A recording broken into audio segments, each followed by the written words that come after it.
இந்த பூமிக்கு ஆனந்தத்தை தருபவன் நாராயணன் என்கின்றதனுடைய சொற்றொடர்தான் கிருஷ்ணாய நம.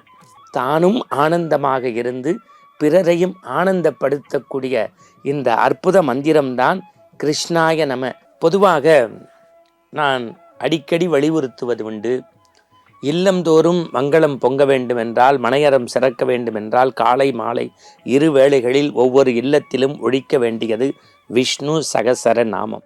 இறைவனை விட இறைவனுடைய நாமத்திற்கு சிறப்பு அதிகம். அதனால்தான் ஓங்கி உலகளந்து உத்தமன் பேர்பாடி என்று நாமத்தை இருந்த இடத்தில் சொல்கின்ற போதே புண்ணியம் கிடைக்கிறது என்று வைணவ பெருமக்கள் நம்புகின்றார்கள். நம்முடைய பாசுரங்களிலும் இறைவனை விட இறைவனுடைய நாமத்தை பெரிதுபடுத்தி நமக்கு சொல்லி இருக்கின்றார்கள். அந்த வகையில் டாக்டர் உவே வெங்கடேஷ் அவர்களுடைய வழிகாட்டுதலோடு வந்திருக்கக்கூடிய 1000 நாமங்கள் 1000 கதைகளை மையமாக கொண்டு அவ்வப்போது நாம் விஷ்ணு சகசர நாமத்திற்கேற்ற பெருமையை பார்த்து வருகின்றோம். அந்த வகையில் இன்றைய தினம் விஷ்ணு சகசர நாமத்தின் 58வது திருநாமமாகிய கிருஷ்ணாய நமக, 58வது திருநாமமாகிய கிருஷ்ணாய நம அப்படிங்கிற அந்த சொற்றொடருக்கான விளக்கத்தை பார்க்க போகிறோம். கிருஷி அப்படின்னாலே பூமி அப்படின்னு பொருள். ந அப்படின்னா ஆனந்தம் என்று அர்த்தம். இந்த பூமிக்கு ஆனந்தத்தை தருபவன் நாராயணன் என்கின்றதனுடைய சொற்றொடர்தான் கிருஷ்ணாய நம. இப்போ நம்ம விளக்கத்துக்குள்ளே போகிறோம். கோகுலம் உங்களுக்கு தெரியும். கோகுலத்தில் காலை மாலைகள் யமுனா நதிக்கரை நோக்கி கோபியர் கூட்டத்தினர் குடங்களோடு நீரெடுக்கச் செல்வார்கள்.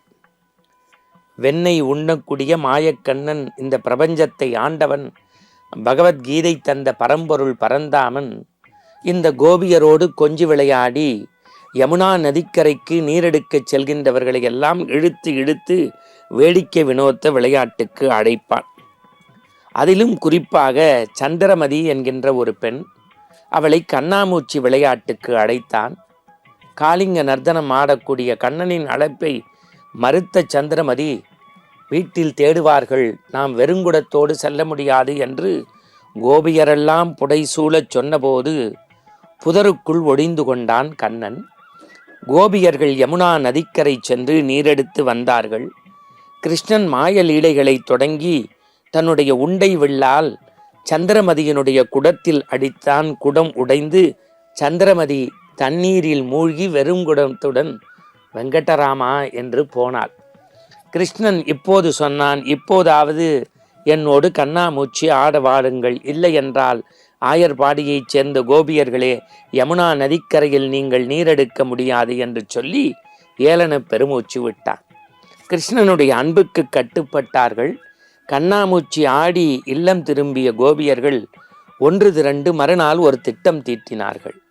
மண்குடத்தை தானே இவன் உண்டை வெள்ளால் உடைக்கிறான், பொன்குடத்திற்கு பதிலாக வெண்கல குடம், அதை எடுத்து சந்திரமதி உள்ளிட்ட அனைவரும் யமுனா நதிக்கரை நோக்கி வருகிறார்கள்.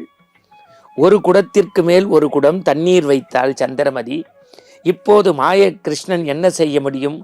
என் குடத்திற்கு செய்கூலி சேதாரமில்லை என்கின்ற பெருமூச்சுடன் ஆயர்பாடியில் கோபியரோடு கொஞ்சி விளையாடும் அந்த பெண்கள் யமுனா நதிக்கரையில் பேசிக்கொண்டிருந்தார்கள்.